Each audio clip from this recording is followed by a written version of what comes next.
What's up, everybody? Welcome to MTA episode 60 for the, what is it? The 4th of April 2019, and the topics. We're gonna take a look at somewhat of a Smite Priest. Yes, you heard right, the Smite Priest. And we're gonna talk about the BIS and the Darkmoon Faire today. Well, first a little update on, as you can see, everything's changed here a little bit. So, pretty awesome. What you can see right now is basically the camera, you know, from the total view of the room, and we can switch to like here. This is what I have at the moment for the live scene, right? A little bit of extra, changed it around a little bit. So some of you might know, some of you might not know, but my girlfriend moved in here, so yeah, the guy shared flat times are over for now. We're getting an only buff after the next year, the third one I'm getting. China's raiding. And in any case, the shared flat times are over now. You know, the girl lives here, but so far it's going good. But we had a lot to do. So, in case you were wondering where the videos are, it was just, you know, we were really busy moving everything out, first of all, from two guys, and then buy new stuff and move the other stuff in, and upstairs, most of all. And yeah, there was a lot of freaking work, man, and, you know, carrying washers down and up into the next apartment, and then the new ones up and out of the old. Oh my god, it was a lot of work, but we're done. So that took us a couple of days. Then we had a party, then I worked, and then I did this room now, which is now my office and, well, streaming room. My drums are back there, so yeah, whatever the hell I want to do in here, that's mine. And have my safe space in case the, you know, the girl has attitude. So it's cool. So we got the sweet LEDs here, and we're gonna install more because it only reaches up to the door right now. I want to have it all the way around, and we can go like horde mode, right? So this, in the horde mode. But whoever the hell wanted to be horde in the first place, we can go alliance mode like this, or like this. It's pretty glaring at the moment, but that also is because we have daylight now from the front. You can see it in the mirror here. We got the wind, we got everything set up to the side now, so we actually have like a little bit of room behind us, and a little bit of depth in, you know, not the wall, because this room is like a tube kind of, you know, and that way it's way better. We have the daylight from in front, and at night this changes, and we can have the sweet LEDs here. And we have the R LEDs as well, so it's pretty nice. Like, you know, we have everything inside the room, so it feels a little bit more open, and, you know, I make myself believe that it's good for creativity, I guess. So there you go. This is the new room, right? Maybe I can show a little more in the next one or so. But yeah, LED live, man. It's you know, it's the way of the game. We can go into Twitch colors here. Yeah. Right, I think Twitch would be probably this. Whatever. That's the new room. I'm not sure about the if the mic's gonna be here or over there, or if the camera stays like this. We can still put a lot of stuff into the background. Nothing is there yet. It's pretty, you know, just functional at the moment, so we're gonna upgrade that a little bit in the next coming weeks. But for now, it does its job, and really, man, it was like a week break now because of all the stuff going on. So glad to be recording again.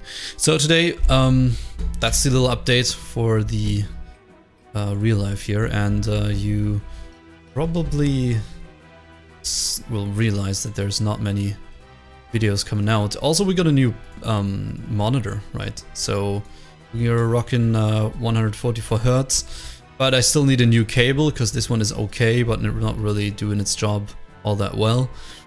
So yeah, a couple of things I still need to fine-tune a lot of things, but so far it's working okay. I thought we'd take a look at the Darkmoon Faire for all of you that didn't or don't know about it yet. But I mean, I think most of you do, but maybe there's some new players, we don't know, right? And so the Darkmoon Faire is a special event that occurs every first Monday of the month, and you can get some cool quests there. You can play some games. I'm going to show you right now. And so first Monday of the month, every month for 1 week, I'm getting a crit error here because I want to show you the Darkmoon Faire. We'll go figure, right? And what you can do there is basically play games, and the coolest thing about it though is if you're raiding, you can get some sweet buffs, right? And we're all about the buffs and the extra consumables and the extra tryhard things, and okay, relax. So my WoW doesn't want to start right now. Tough shit. And these buffs reach or vary from basically you know, extra stamina to damage to intellect to stats to armor to anything really you want to have. Okay, something's going on here. I don't know what it is, but it is not good. Also, well, we can talk about a lot of things. I just want to fix this now. Maybe we entered a zone where everything's going to shit. Could be. Could be an add-on causing the game to crash. There we go. Okay. So there are many buffs, right? Many buffs, and it really depends on what you want to go for. Generally speaking, the damage buff is always the best. But as you can see, there's a lot of stuff going on here. It's like a medieval market, right, or fair, and you can turn in stuff here for tickets, I believe, and those things can be turned in. And as you can see, you can buy some lore food here, right? Some tough jerky, and so yeah, you have ticket redemption, and you can get a lot of stuff. Well, obviously you can also get Orb of the Dark Moon or Amulet of the Dark Moon. Those are really strong epic trinkets, necklaces, which you know, give you something extra to do. Or if you're maybe not a guild player, or you're just really missing any good neck, these are really good actually. Good necklaces. You can go and check them out on Classic.db. And but you have a lot of things to do here, and I think it's cool. You know. Yeah, it's good. It's a good change maybe for some of the things. Is usually you're always doing the same stuff in vanilla, right? You're raiding, preparing for raids, or PvPing, and here you can do something else, or maybe have fun with friends, or chill and relax and hang out. And yeah, there's a lot of stuff, and this is Sealers. You probably know them. I mean, retail players should definitely know this. But we were talking about this is probably like the living area here. We're talking about the carnival, or basically the Darkmoon Faire showing up every first Monday of the month, and it stays for 7 days, and that's when you can get these sweet buffs, right? You can be fired in a cannon here. That's rather interesting, and I know this was a benchmark, I think, from Dodgy Kebab's videos, if the server is scripted correctly. Okay, so there you go. I'm gonna try it out in a little bit. And so here is the Sage. Okay, so for all of you interested in more buffs, this is the Sage with its cool hut here, right? Cool tent of some sort. And you can take a quiz. And now, depending on the variation, or you know, he'll tell you a story, and you have to make a choice and to complete this story.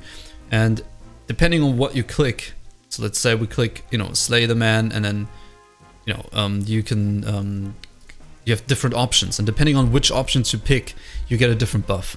Now we, for example, have a, I'm gonna put it into this onto the screen for you guys, so you can stop it. The variations, so you can have a list of, and you can check which ones you want to go for. But generally speaking, damage is always the best, even for tanks, because it means extra threat and shit just dies quicker. But obviously you can choose whatever the hell you like. We just recommend extra damage. and for healers I believe it was extra intellect. We have the list over here. 10% spirit is also pretty good. Sometimes you have, for example, 10% extra agility. So for maybe for a feral druid, the 10% extra strength would be best. You have to see what is best for your class. But I think this is always a neat change to the game and something cool you can do. Just keep in mind, for as of right now, I don't know how it's going to be on official servers, but as of right now, if you get the 10% extra damage, the tooltip will always say 10% damage, but you have to go into your character panel or tab and go for base, I think, or was it base or melee or something, and you have the damage modifier here somewhere. Yeah, here it is, damage, right? So right now I have the Oni buff. I don't know how that factors in, but here you have the main hand damage, and I think it's that.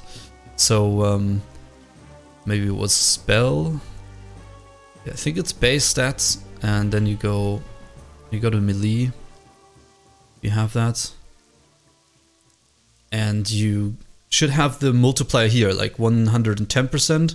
I don't know, if I would take the buff now, I would probably get a little bit more. But that's where you gotta check how much damage you're actually getting, because you're getting something from 1 to 10%. And the tooltip always says 10% for you. So there you go, and you have to check it out in here, how much you actually got. So the tooltip is lying to you. That is the Darkmoon Faire. I thought maybe for some fresh players this might be interesting. And you know, just something easy to get back into the groove for the MTAs, starting now again with the new room. Back to the normal schedules. It appears in either Gold Shear, yes, Gold Shear, or it could be a Gold Shire, that's up to debate. And if you are a filthy green skin horde player, then it will appear in Mulgore. Okay, so it always switches. 1 week it's in Mulgore, and 1 week it's in Gold Shire, whatever you want to call it. And so you have to either travel there as a horde or as an alliance to Mulgore to get the buffs, if you really want them. But yeah, usually we just take the Darkmoon Faire buffs before a raid when there's one horde coming here to get the buffs, I guess. Usually we just travel here to get them if it's in Gold Share. So there you go. But yeah, that's the Darkmoon Faire for you guys. We're just gonna hang out here a little bit, see what's happening. Maybe you can read some stuff if you like. And now I want to talk about something else. So this is something for all you people that like to theory craft a little bit. You can see I've already put it up here, the classic DB talent calculator, right? I want to talk about the Smite Priest, and you know, just in a brief way, in a not too long, complicated manner.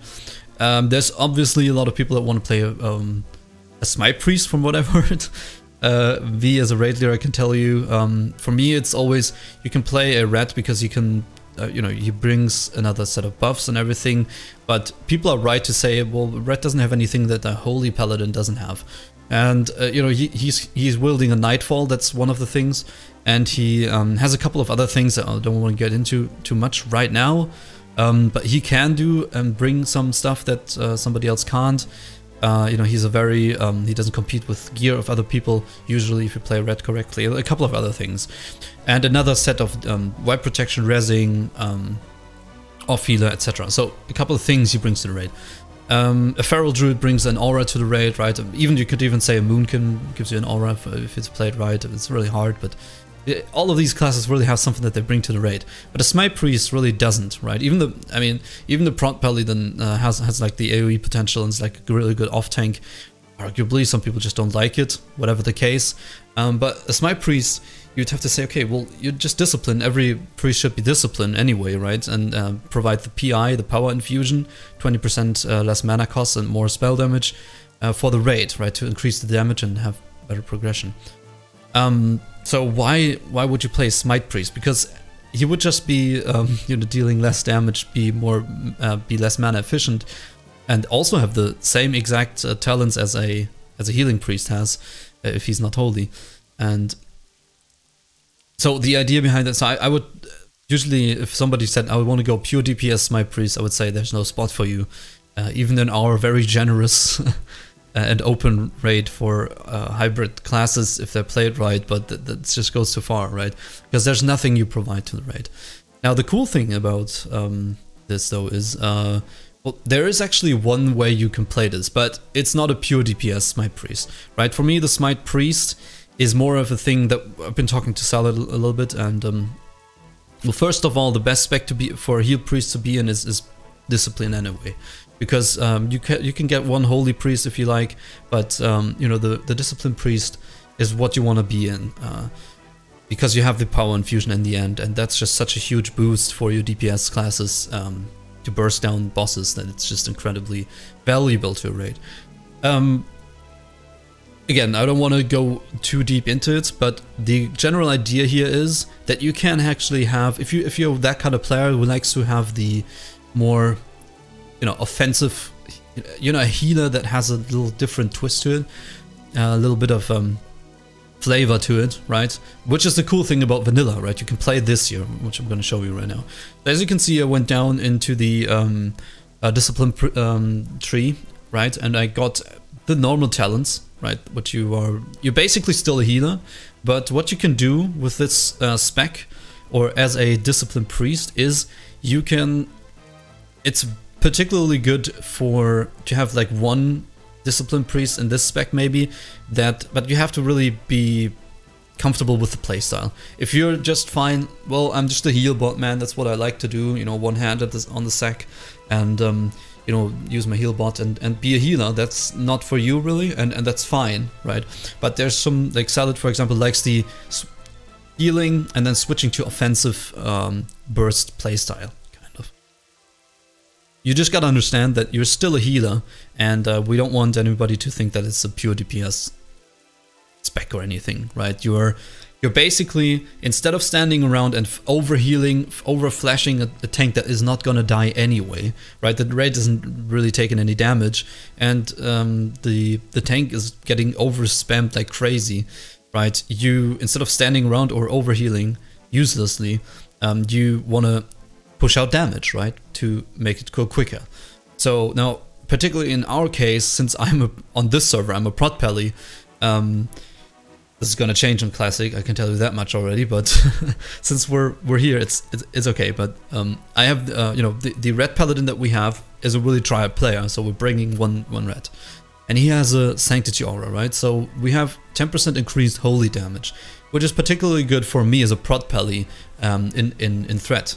So what we're doing is I'm in the red group to get the extra threat and damage from the sanctity aura of the red paladin, and we're gonna put we're gonna try it out tonight. Actually, I'm gonna give you feedback, and we're gonna put Salad as a priest into that same group, and anytime there's nothing really there to heal, he's just gonna go offensive and burst with Smite, right? And he'll also profit from the extra percent holy damage. That is the idea behind this that we want to try out today. As I said, we like to, you know, do stupid experimental stuff. So what we did is we take the full 5 points, excuse me, in Force of Will, the talent down here that actually go in here. The talent down here that gives you 5% increased spell damage in general, and increases the critical strike chance of offensive spells by 5%.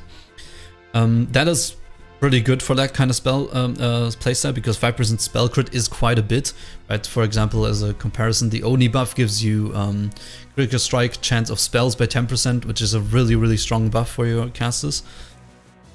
He obviously has the power infusion, and then we went 5% into the critical strike chance of your holy spells. This is another 5% spell crit, which is really good, and Smite is a holy spell. We have the pushback reduction, which is just really good. Don't forget that you're still a healer, right? Your job is to heal, and whenever there's nothing to heal, right now in this situation, okay, well, looking really good, I'm just gonna help burst down the boss, then you're gonna switch into the DPS. I'm gonna take the Holy Nova and the Divine Fury, which reduces the cast time of your Smite, Holy Fire, which Holy Fire you're not using in a raid, but the Smite.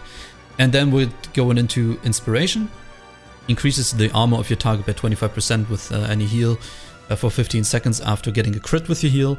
And after that we are going into Searing Light, which increases the damage by Smite and Holy Fire by 10%. And we skip Holy Reach and Improved Healing because this spec wants to focus on a more, wants to focus more on crit. And while other priests will heal as the most efficient spell, heal rank 1, this is going to be more of a flash heal, passing out shields, more of a discipline type style, which, in the way that you knew it from other expansions type playstyle. And whenever there's nothing to heal, you're just flashing out stuff, increasing the armor of people. And when there's nothing to heal, you basically smite with the extra cast time reduction and the extra 10% damage and the extra 10% damage from the red aura. That's the whole idea behind this. And anytime you do crit, you increase the target's armor. So you can also provide a really good tank healer with this, which just basically uses, checks the tank, gets some crit heals out, so it keeps the inspiration up. And in between, when the tank is getting flashed and overhealed anyway, he's just going to have time to burst and help with DPS. And when he sees, okay, the tank just took a big hit, he just flashes it out because his heal is actually quick enough to switch and be this reactive, right? And so that's the playstyle behind this. So you burst whenever you got time and you focus on flash healing, a little bit of renew where it's smart, and passing out shields. And we're gonna try this out tonight. It's just an experimental thing, but some people, I heard from a lot of priests, like the idea to, heal and then switch to offensive play, which it really was like in Burning Crusade more, when, if you remember, Penance came in at some point, which was awesome because you could, it was like an arcane missiles on the target that either healed or damaged somebody, and you would, in Arena, for example, it was very crucial for a priest to play in that playstyle. You would be healing something, top him off with a really fat greater heal, shield him, prepare him for some incoming damage, and then you'd use your CC chain, and then you would pop Power Infusion on your own and help burst down the enemy, which was really, really crucial damage in getting enemies down in arena play. So that's the whole idea behind this. And you're still, just remember that you don't want to equip too many hit items where you wanna, but I mean, technically, if we go back into in-game, right, let me, this is the spec, yeah, right, you can pause the video here, this is the spec I was thinking about. And gear-wise, we're gonna wanna aim for actually 5-set tier 1, I believe we had. Yeah, because you get the 5-set tier 1 would be, you pick the best 5-set pieces from tier 1, go for the 5-set, improves your chance to get a critical strike with holy spells by 2%, so another 2% crit. 8-set tier 1 is also really good if you want to go more for a Prayer of Healing type playstyle, can be good. But if you have access to 3-set tier 2, right, the 3-set tier 2 bonus is 50% mana regen in fight while casting, which is obviously very, very strong. So I think tier 2 doesn't have any spell damage item, if I'm not mistaken, so you just want to get the, which provides the best healing. And hit item wise, you don't want to gimp yourself too much just to burst a little bit. Think of it this way, you're still a crit healer, right? You're still a very big asset to the raid, and a full healer, like 90%. And whenever there's nothing to heal, then you burst. So it's not really worth equipping hit items unless you have you already have items like let's say Netharian's Tear from Blackwing Lair, from the Netharian, which would provide you with 44 damage and healing. Of course, these items are always really good damage and healing items that don't gimp your healing very much. The BIS. So this one would be the BIS, the Netharian's Tear for this playstyle. But if you're not already farming that and everybody has it, you're likely not going to get it. So it's not worth equipping Bloodvine or anything maybe the 3-set Bloodvine would be the only thing worth if you don't have anything else. I don't know. Maybe you can give me your input. You know what you think, because you know, this is certainly something that is I don't know. Do we have the Bloodvine here? I mean, it gives you hit and spell damage. Could be something interesting. The 3-set for this, and the 3-set bonus is another 2% crit. So you could think about getting a 3-set Bloodvine just to have that hit a little bit, but in general I would say don't gimp yourself too much to get the hit and lose a lot of healing and then be useless as a healer, because technically you're still a full healer, and whenever you see fit, you want to burst and help, right? It's an offensive healer spellcaster combination. So if you can get your hands on an Aetherian tier, maybe in a gold bit run, or you know, in a pug or something, if I don't know how you would do that, or if your guild already farms Blackwing Lair, then this would probably the item combination you want to go for. 4 damage and healing and 2 hit. You know, you get the idea. But yeah, moving on to the next section of this MTA, and the last one actually, we're gonna go and take a look at the BIS, right? And we're going for the BIS. Okay, so before I went on to the break, we actually hit Exalted at Cenarian Circle, and I just want to take the time coming exactly from that experimental playstyle to we finally got a Wrath of Scenarios, as you can see here, and since we're Prot Pally, obviously this one is really good. Well, most of you already know. Oh, by the way, we also got the BIS, right? The BIS, the Blessed Kiraj Bulwark, or Kirai, whatever. Bulwark, which for Prot Paladin obviously is fucking good for any tank. 3% chance to block, which creates a lot of threat. Still defense on a 20 stamina, really proud. And we got the Wrath of Scenarios here, and the Wrath of Scenarios gives you a chance when your harmful spells land to increase the damage of your spells by 132 damage for 10 seconds. Now you'd think, okay, well, your judgments, right? And now, I don't know how it's going to be unofficial again. This is, right now, it's the state of April 2019 on Northdale, so I don't know how it's going to be unofficial. But sources say it did work as well, and the cool thing about this is periodic spells trigger this. So in general, items like this don't get triggered by stuff like Consecration or Power or Dots or anything, but this one does trigger it. Okay, so I've been tanking with this, and this is like just a BIS ring for a Prot Pally. It's really hard to get because you need to be Exalted for Cenarian Circle, but when you get it, technically what you're doing is your Judgment can trigger it, your Seal of Righteousness can trigger it, if I saw that correctly, and most importantly, your Consecration ticks can. So that means in the worst case, you can keep rank 1 Consecration up at all times, and each tick will trigger this trinket. And I've tried it, it's up like 4 to 5 times a minute. It's really, really good. And obviously 132 spell damage for a Prot Paladin mean you know, a lot of threat and a lot of damage. It's just really so good.